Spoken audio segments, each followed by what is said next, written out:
Boa noite, amigas e amigas do GPEC, nossa casa amada tão querida, né? Com certeza estamos saudosos e saudosas desse contato mais próximo do contato físico, mas temos, né, essa possibilidade de nos encontrarmos virtualmente, trocarmos a nossa energia, né, trocarmos ideias a respeito, né, da nossa doutrina tão consoladora. E hoje nós vamos falar sobre mensagem de paz. Antes de começarmos, né, a nossa palestra, o nosso diálogo, eu peço que cada um e cada uma que está agora assistindo feche os olhos para que a gente possa entrar em sintonia com o mais alto, com a espiritualidade amiga e orarmos.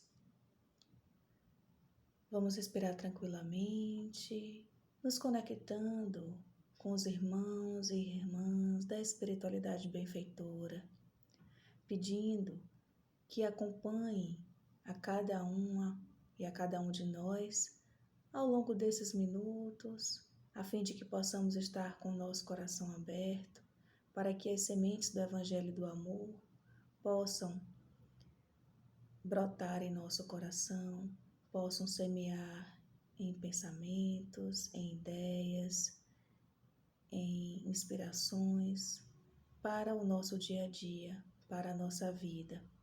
Que ao longo desses minutos estejamos conectados e conectadas ao amor maior do nosso Mestre Jesus, ao seu exemplo de justiça, de amor e de paz.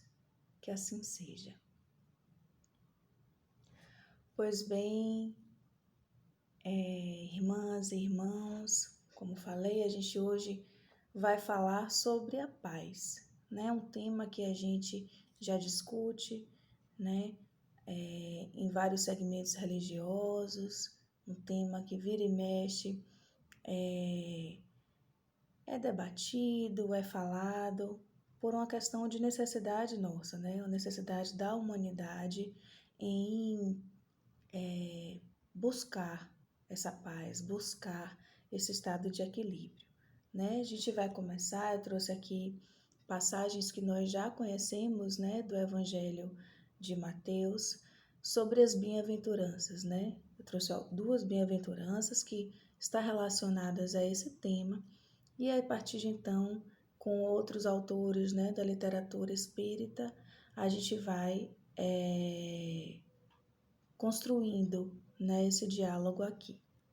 Então, no capítulo 5 do Evangelho de Mateus, o Cristo nos diz: Bem-aventurados aqueles que são brandos, porque eles possuirão a terra.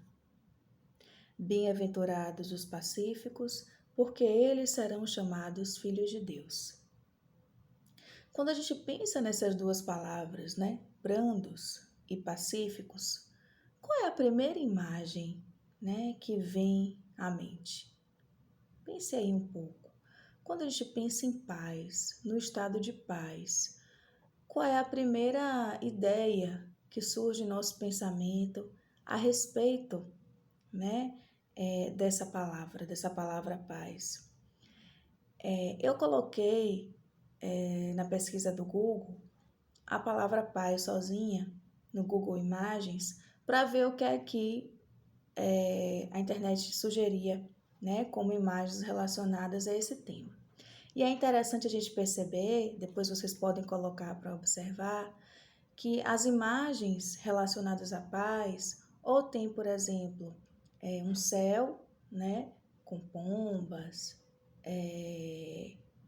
ou tem, quando coloca a imagem de uma pessoa, é uma imagem sozinha, né? Sozinha, no estado de quietude plena, ou em cima de uma montanha, ou embaixo de uma árvore, sendo iluminada, né? Então, sempre naquele estado de isolamento, né? E de total quietude, de total silêncio, né?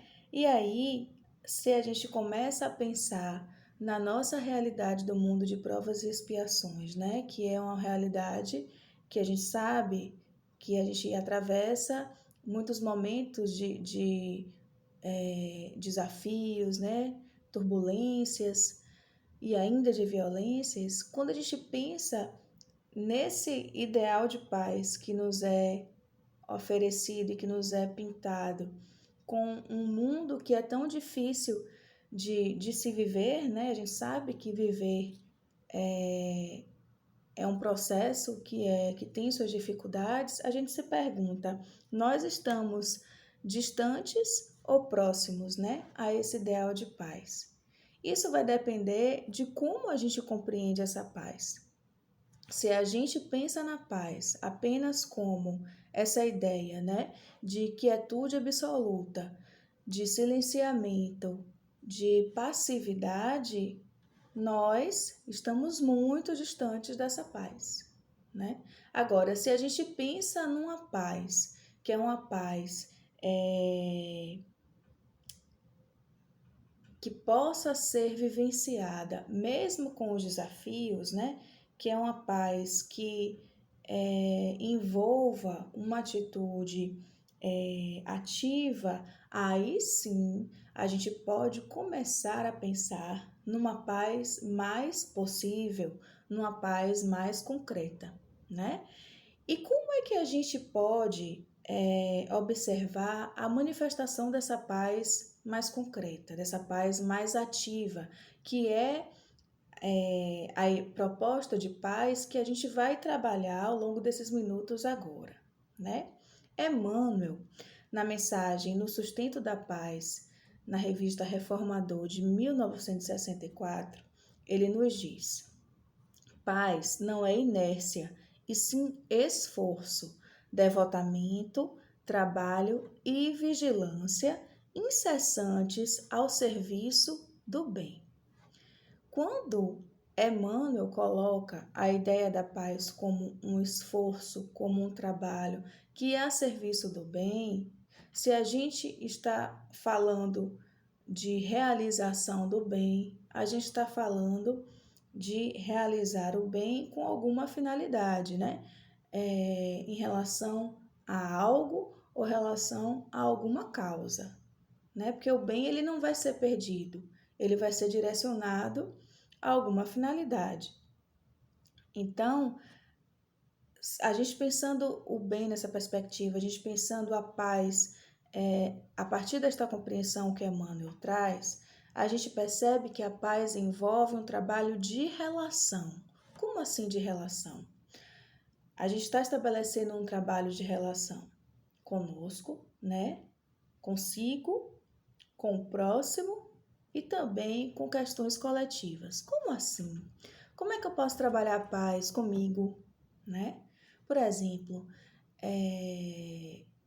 todo ser humano ele traz consigo conflitos interiores, né? Que vêm inclusive de muitas encarnações anteriores. Então, são conflitos que fazem com que a gente às vezes se incomode com as coisas, né? E a gente às vezes não compreende o porquê.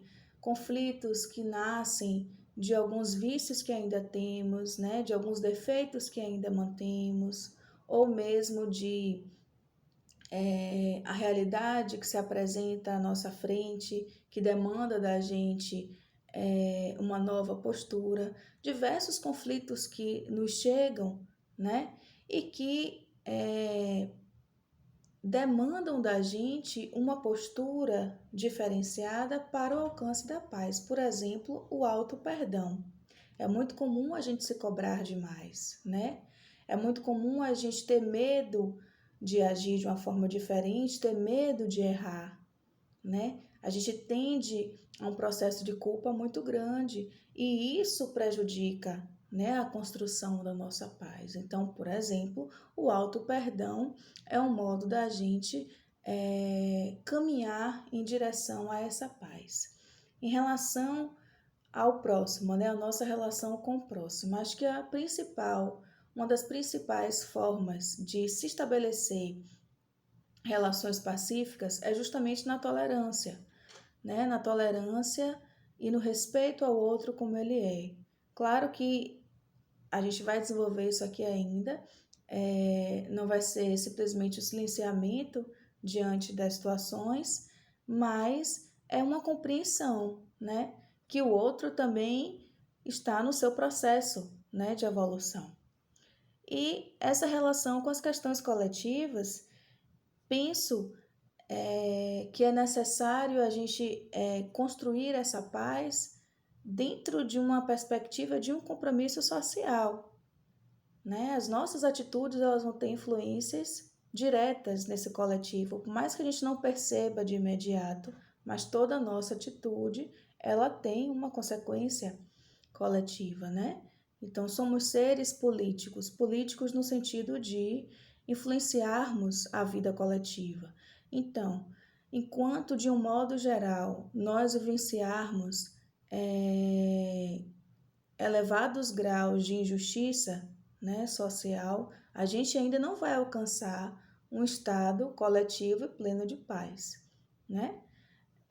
E claro que isso não vai acontecer do dia para a noite. A gente está passando por uma fase de transição planetária em que quanto mais evoluirmos, quando adentrarmos, né, num grau de evolução maior, no mundo de regeneração, por exemplo, a gente vai ter um grau de desigualdade social muito menor, né? A gente vai ter a diminuição das violências, das injustiças, mas precisamos lembrar que somos atuantes nesse processo.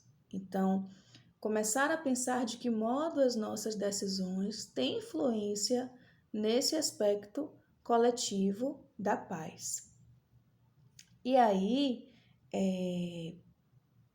pensando nessa paz dentro dos desafios, Haroldo Dutra Dias, ele traz uma frase que é muito interessante, que ele diz o seguinte: o manso é alguém que vive no meio da turbulência e da violência. Então, o manso não é aquele que está isolado, né? Não é aquele que está silente, que está apático. Não, ele é aquele ser que ele está atuante, né? Se a gente pensa naquela passagem do Evangelho segundo o Espiritismo que fala o homem no mundo, ele diz, é preciso que o homem viva no seu tempo para poder praticar, inclusive, a caridade, porque a caridade é a virtude que vai nos aperfeiçoar moralmente, né?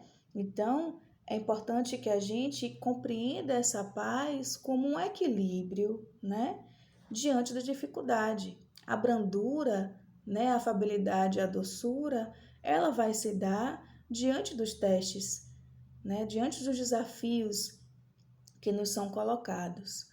Então, pensemos, né, no estado de paz, né, quanto mais estivermos em harmonia, né, com a lei de justiça, de amor e de caridade, mais estaremos próximos a esse estado de paz.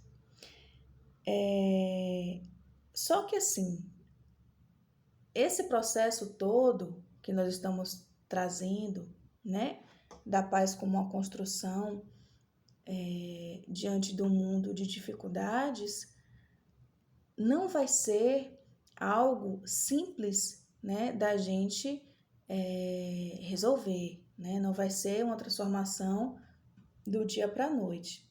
E por que é tão difícil a gente conseguir esse estado de paz? Porque a gente ainda não consegue, né, estar nesse equilíbrio com essa lei de justiça, amor e caridade. Tem vários fatores, né, que ainda nos prendem. Eu trouxe aqui alguns, né, que são talvez os principais que o Evangelho segundo o Espiritismo nos traz, para a gente poder trabalhar aqui. Então, o primeiro, né, o primeiro empecilho nessa construção da paz é justamente o orgulho, né? No capítulo 9 do Evangelho segundo o Espiritismo, nas instruções dos espíritos, né? Os espíritos nos trazem que o orgulho, ele nos faz crer mais do que somos. E aí a gente entra numa ilusão de superioridade, né? A gente entra na ilusão de que nós estamos num patamar tal de elevação que a gente não pode ser atingido por nada, né? Que a gente não pode ser contrariado, que a gente não pode passar por provações. E aí, quando a gente adentra nesse estado, né? A gente acaba entrando num processo de cólera. Por quê? Porque qualquer contrariedade, né, que a gente tenha vai nos tirar do nosso equilíbrio. Então a gente vai começar a rejeitar conselhos que a princípio são sábios, né? Observações que são importantes, né, para a nossa vida e que a gente não aceita do outro. E qualquer pequena situação, né, que nos tire daquela ilusão como posso dizer, de calmaria que a gente acha que mereça, por exemplo, ela nos vai fazer com que a gente reaja com violência, né, com a cólera. Hamed, no livro Renovando Atitudes, né, no capítulo denominado Estado Mental, ele traz também o egoísmo, né, como um modo de desequilíbrio. Novamente, a gente está trabalhando aqui com a palavra ilusão. Hamed também usa a palavra ilusão, dizendo que o egoísmo ele é um conjunto de ilusões, né, que vai tirar da gente o nosso senso de realidade. Vai tirar de nós a capacidade de compreender a tudo e a todos. Ou seja, a gente, juntamente com o orgulho, né, porque o egoísmo e o orgulho, eles caminham juntos, a gente vai começar a crer que precisa satisfazer os nossos interesses próprios em detrimento de outros. É como se não fosse possível nós termos as nossas necessidades satisfeitas e o outro também. É como se fosse impossível, né? Incompatível que eu e a coletividade tenhamos nossas necessidades atendidas. Não. Para que eu tenha o meu interesse atendido, né? Eu, enquanto uma pessoa egoísta, eu vou achar que o outro precisa ser excluído, né, de alguns direitos, enfim. E aí, muitos pensamentos decorrem, né, dessa ideia do egoísmo. Por exemplo, Hamed traz que eu preciso controlar os outros sempre, eu sou o dono da verdade, isso nunca poderia ter acontecido comigo, né? Provavelmente, cada um e cada uma de nós já estivemos nesse pensamento aqui, nesse grau de interpretação equivocada da realidade, né? Outra empecilho, né, que nos dificulta estar nesse estado de equilíbrio é o imediatismo.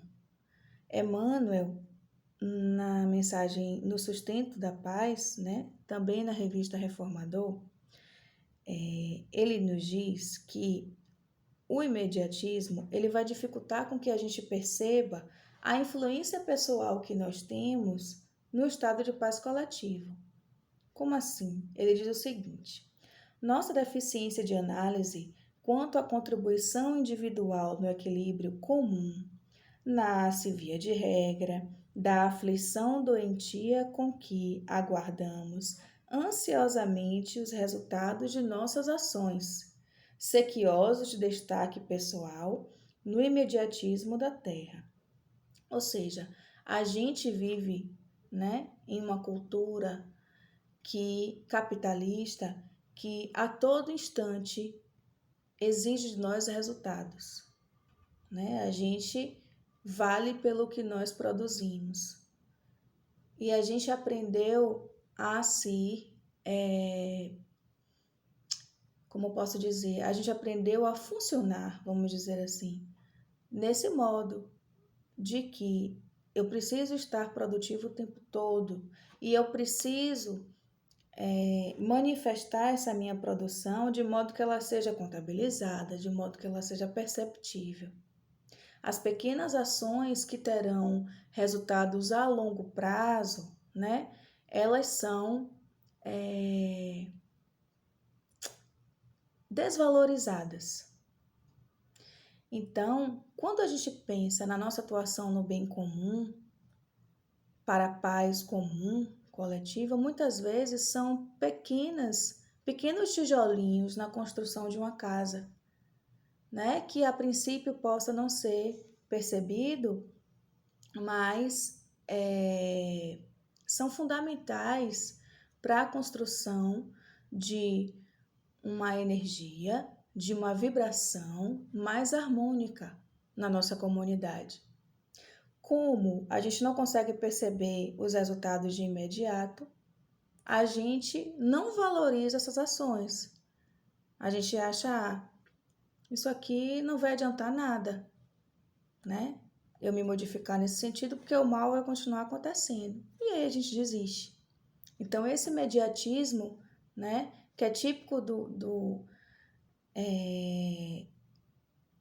dessa valorização, né, da materialidade, esse imediatismo nos impede de construir esse processo de paz. Por essa razão, né, André Luiz, ele nos diz na mensagem dupla da paz que as alavancas da paz são justamente a paciência e a coragem. André Luiz nos diz que a paciência é a esperança que nasce nas lutas do dia a dia. Ou seja, é a gente compreender, como eu falei no início, né, naquela relação da paz com o próximo, que cada um vai ter o seu tempo de despertar. Eu sempre, quando estou numa palestra ou quando em alguma aula que fala sobre a questão da paciência, eu me lembro de uma palestra que eu assisti uma vez no próprio GEPEC, em que Cláudio Manuel Abdala, né, o nosso companheiro espírita, ele diz que a principal caridade que a gente pode ter com o próximo é aceitar o próximo como ele é. Ou seja, é permitir que o outro trace o seu caminho no seu tempo. E é justamente isso que a paciência ela nos exige, né? Inclusive conosco, é a gente compreender os nossos processos, que são lentos e que demandam um tempo de amadurecimento, né? Em relação à coragem, que é a outra alavanca da paz, André Luiz nos diz que a coragem, ela mantém o coração ligado à fé no divino poder que rege os dias. Ou seja, é interessante essa ideia da coragem relacionada à fé, né? Na divindade, a fé numa energia maior, que é justa, né? Nesse equilíbrio da vida. Ou seja, eu penso que a fé, ela envolve a compreensão da nossa natureza espiritual, né? Quando a gente tem fé, tem essa certeza de que somos muito mais do que esse corpo material, de que somos espíritos com necessidades, né, evolutivas, com necessidades de aprendizado, a gente vai justamente dando tempo ao tempo. A gente vai percebendo que determinadas situações que nos são apresentadas são fontes de crescimento, inclusive as situações de dor, inclusive as situações de desafio. E isso nos ajuda a ter uma reação menos violenta às situações, porque quando a gente compreende que as provas que nós passamos, né, as dificuldades que nós passamos são também necessidades, a gente não se revolta, a gente aceita e continua trabalhando. Lembrando que não é uma aceitação com passividade, né? É uma aceitação com trabalho, é uma aceitação para nos modificar. E aí, quando a gente parte, né, novamente para o Evangelho segundo o Espiritismo, ainda nesse capítulo 9, né, quando se fala da paciência, os espíritos nos dizem que a paciência, perdão, é a caridade mais meritória que a gente pode realizar, porque ela envolve justamente o quê? O perdão àqueles que nos testam, que muitas vezes são instrumentos de sofrimento. Isso quer dizer que a gente vai aceitar de cabeça baixa, né? Um ato de violência contra nós, por exemplo, digamos um relacionamento abusivo, né? Que estejamos passando. A gente precisa aceitar passivamente, eu vou perdoar e eu vou permitir que o outro me machuque? Não, né? Não é isso que estamos dizendo. É compreender o quê? Que nós compreendemos que o outro está num processo de erro, mas que a gente também precisa se preservar, né? E a gente vai atuar em favor dessa nossa também preservação, inclusive física muitas vezes, né? Pensando aqui nesse contexto de relacionamento abusivo.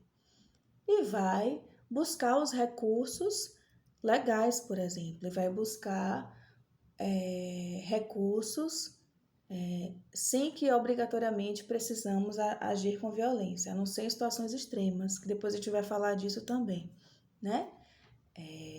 Claro que não é tão simples assim, a gente sabe que existe um processo de sofrimento psíquico, né, de dependência emocional muito grande nesses relacionamentos, mas eu quero mostrar o que nesse sentido, de que nós não somos obrigados a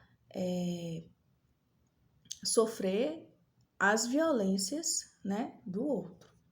A gente vai atuar o que o Cristo quer, o quê? Né? O que a espiritualidade está nos dizendo aqui é o quê? A gente pode sim lutar contra as injustiças, mas a gente pode lutar sem a violência. Entende? E tem outra passagem aqui nessa questão da paciência que eu vou ler aqui para vocês, que é uma passagem que sempre que eu leio, ela me traz muita consolação, que ela diz o seguinte: a vida é difícil, eu sei. Ela se compõe de mil nadas, que são picadas de alfinetes, que acabam por ferir.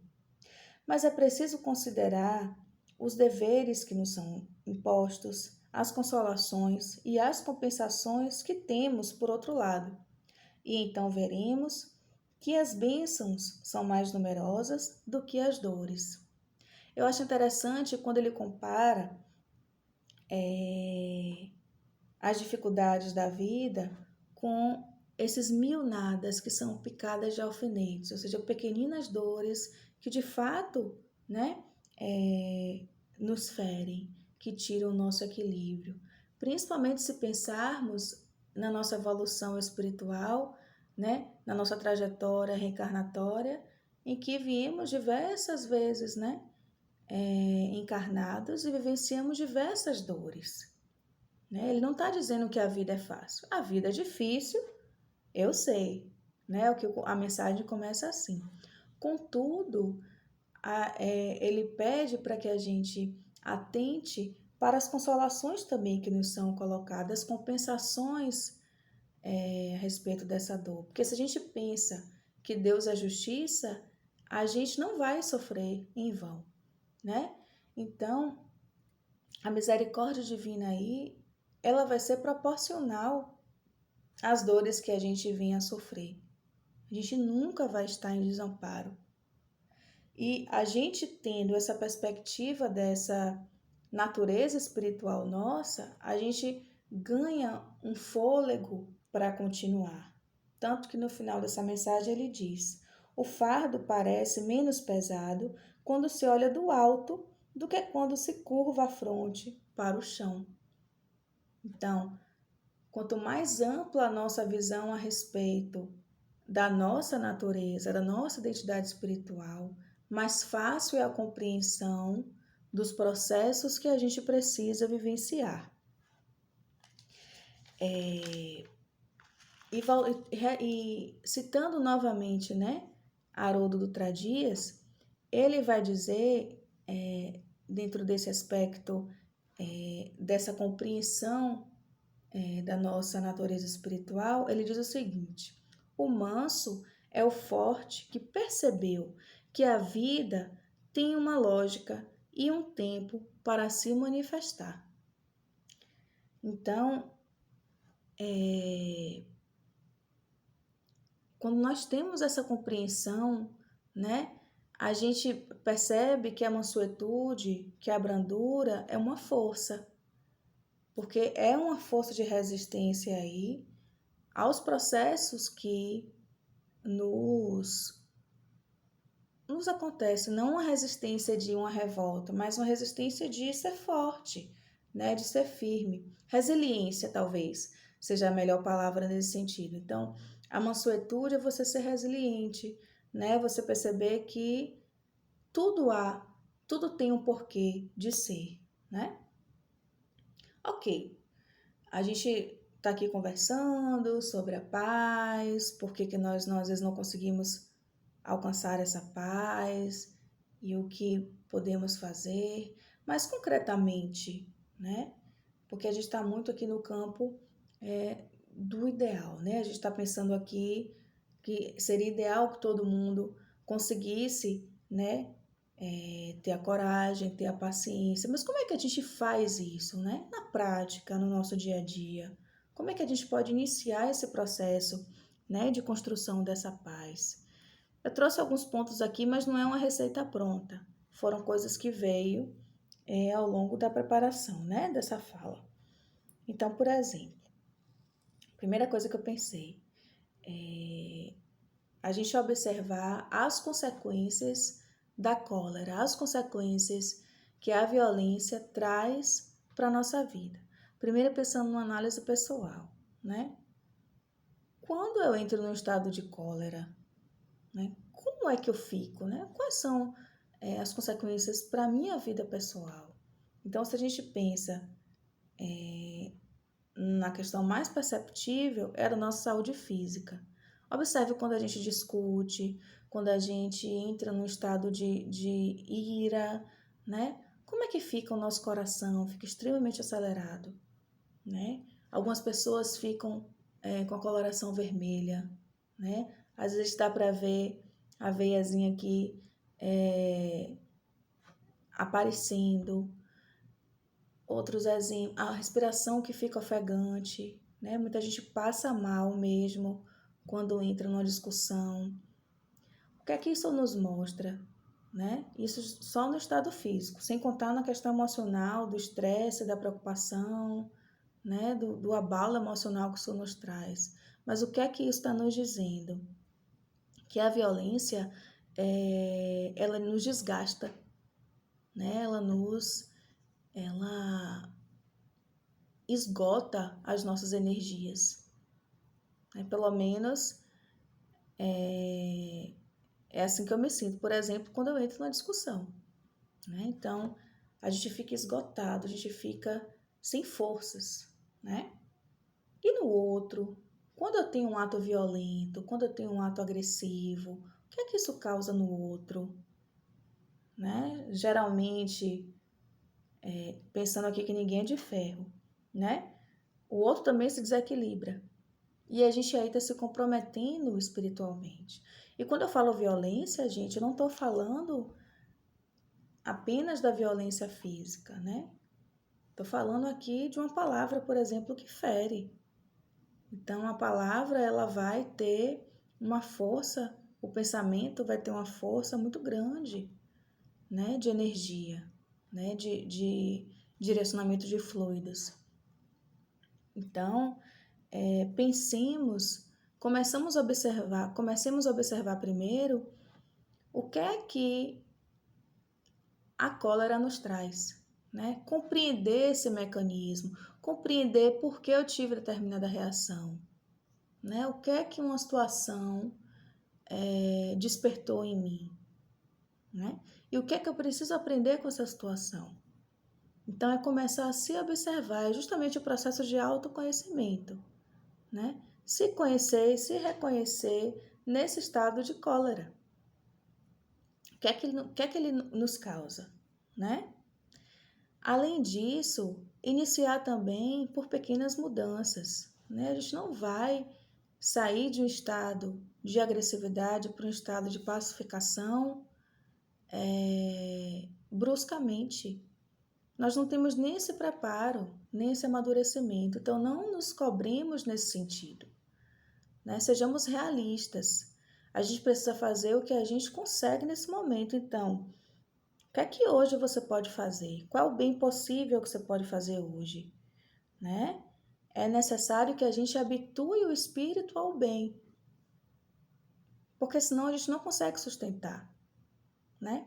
Se a gente vem num padrão de pensamento, num padrão de comportamento, de encarnações e encarnações ainda cometendo os mesmos erros, a gente precisa tornar esse bem primeiro um hábito. E para a gente conseguir sustentar isso, a gente precisa fazer esse compromisso nas coisas que são possíveis. Então, se é possível hoje, por exemplo, não propagar uma notícia ruim na internet, não vou propagar. Se essa notícia não vai ter a mínima finalidade, por exemplo. Se o bem que eu posso fazer hoje é não criticar alguém, eu não vou criticar. Eu vou tentar fazer esse esforço. É justamente passar pelo filtro, né? Essa informação, ela é útil?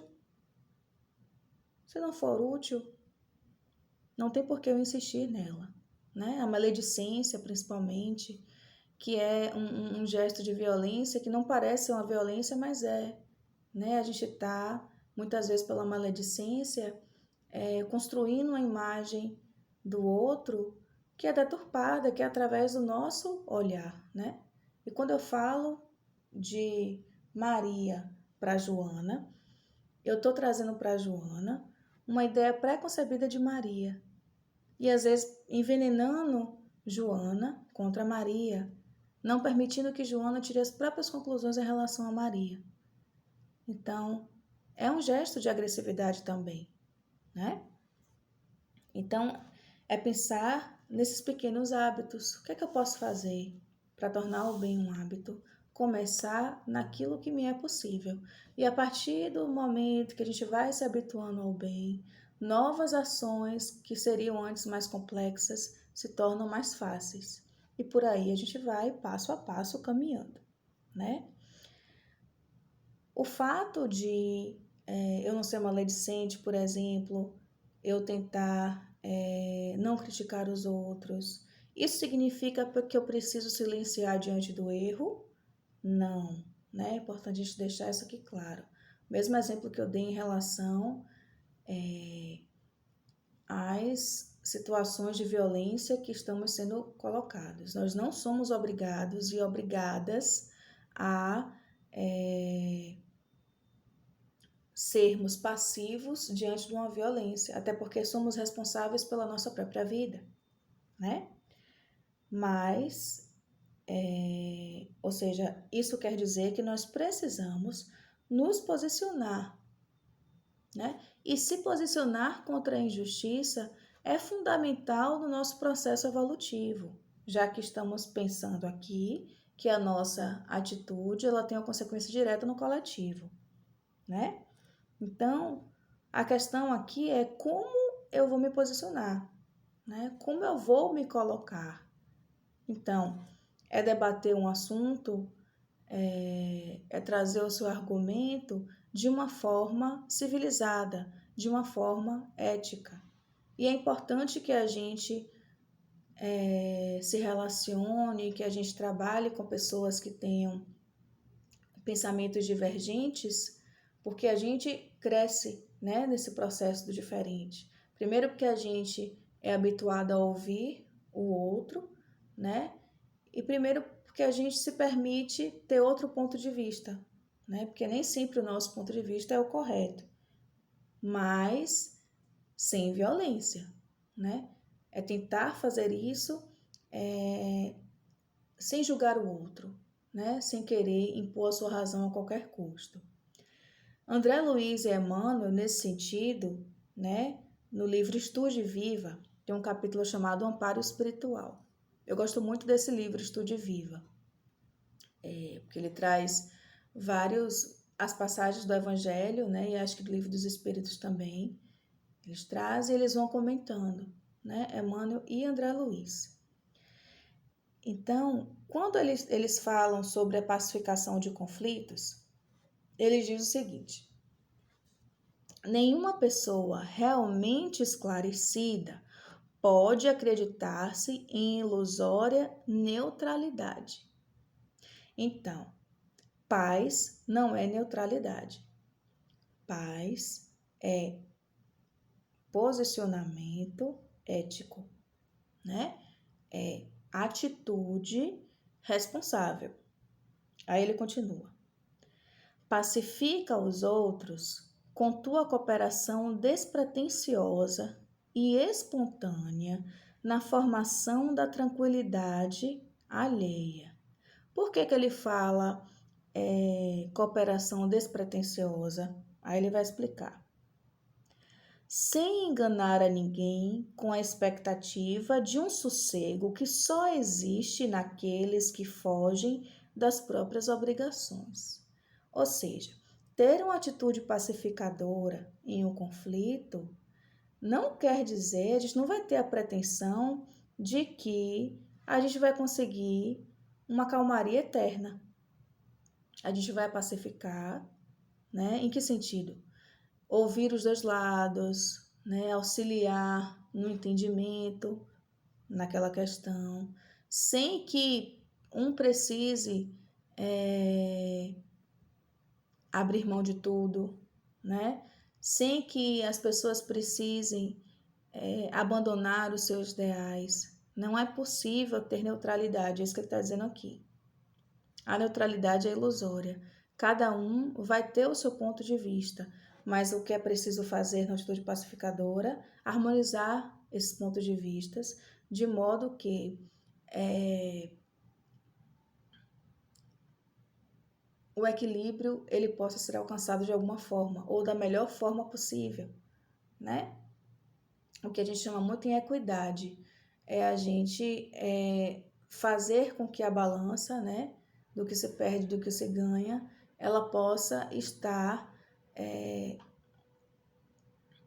colocada de modo que a maioria das pessoas tenham seus direitos atendidos nas suas diversidades, né?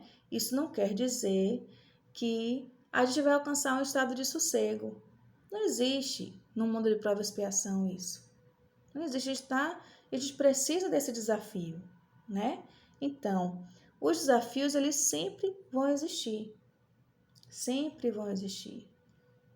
E a gente precisa ter coragem para enfrentá-los, né? Lembra de André Luiz, alavancas da paz, coragem e paciência. Então, a gente vai demandar essa coragem de se reconhecer um ser com capacidades de enfrentamento. Nós temos as nossas virtudes também, né? A gente não veio só errando nas encarnações passadas, não. A gente veio também construindo, veio lapidando as nossas atitudes. Só que é um trabalho que é árduo, né? É um trabalho que é longo. E aí, quanto mais a gente for caminhando, mais a gente vai conseguindo canalizar a nossa agressividade, né? Que ainda temos, para que a gente pega essa energia que a gente ainda deposita na agressividade e direcione ela em prol de uma luta justa, né? Não adianta a gente só se revoltar, a gente gritar aos quatro cantos, né? As injustiças, se a gente não direciona isso para uma luta concreta, né? E aí que a gente entra de novo na questão da responsabilidade coletiva com a paz. As nossas decisões, as nossas escolhas, inclusive as nossas escolhas políticas, né? O nosso voto, por exemplo, a nossa postura diante de uma desigualdade, ela se relaciona ao alcance, né, do equilíbrio comunitário, né? E a gente precisa pensar também que, como eu falei, né, nós ainda temos, né, um grau de agressividade e em determinados momentos, por exemplo, pela nossa sobrevivência, a agressividade vai precisar vir, né? No legítima defesa, por exemplo, a gente não sabe. A gente fala assim, eu não sou capaz de fazer um ato de violência, né? Mas você está com um filho, por exemplo, e é colocado numa situação alarmante de que precisa agir, revidar de algum modo, né? A lei, inclusive, a legítima defesa é uma das causas que fazem com que a gente não entre, né, na penalidade, a gente não cumpra, não seja penalizado criminalmente. A legítima defesa é um dos modos que exclui, né, a penalidade, a pena. Então, o que nos mostra que, na verdade, o que está sendo analisado aí também é a intenção, né? Quanto mais evoluídos moralmente, né, a gente estiver, mais as nossas decisões elas vão ter impactos, né? Quanto mais consciência, mais responsabilidade nós teremos, né? Só que o que é importante a gente pensar é isso, nós ainda vamos falhar, né? A gente ainda vai ser colocado em situações que a gente ainda talvez não saiba nem o que fazer. Então o erro ele ainda vai fazer parte da nossa trajetória.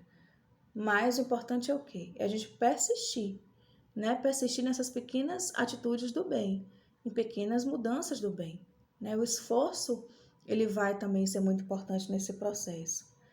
E nessa caminhada toda, a gente sempre lembrar, né, da assistência da espiritualidade em nossa vida. Como é que a gente consegue isso? Todo mundo está cansado de saber, né? Prece. É a prece que vai nos conectar, né, à assistência dos bons espíritos. E não precisa ser obrigatoriamente uma prece, como a gente sempre faz, uma prece muito bem elaborada. Às vezes, numa situação de desespero, é apenas sintonizar, mentalizar que a espiritualidade está ali, né? Que isso já vai começando. A conexão vai se refazendo. E além disso, além da prece, tudo aquilo que você compreenda como um recurso para o seu bem-estar, né? Então, por exemplo, uma respiração que lhe traga a consciência do aqui e do agora, meditação, coisas que lhe deem prazer, né? Que brotem em você a alegria de viver, né? Dançar, cantar, estar com crianças, caminhar. Um hábito, né, que seja saudável e que lhe traga alegria. Parece pouco, mas não é, né? É modos da gente ir nos habituando, como eu falei há pouco, ao bem, né? Nos habituando à energia de pacificação. Porque quando a gente se habitua, né, a viver bem, a estar bem, a gente vai compreendendo o que é bom para a nossa vida, né? A gente vai compreendendo que a gente tem condições de estar no estado de harmonia, né? Que nós também podemos ser merecedores e merecedoras dessa paz que é possível, né? Então, diante do que a gente conversou aqui, eu espero que cada uma de nós possa de algum modo, né, construir, né, esse estado de paz, esse estado de serenidade, né, em nossa vida, pouco a pouco, né, através do auto perdão principalmente, né, através da tolerância em relação ao próximo. E se a gente não conseguir, não desanimar, né, naquele momento, e em outro momento a gente vai conseguir, né, aos pouquinhos, caindo e levantando.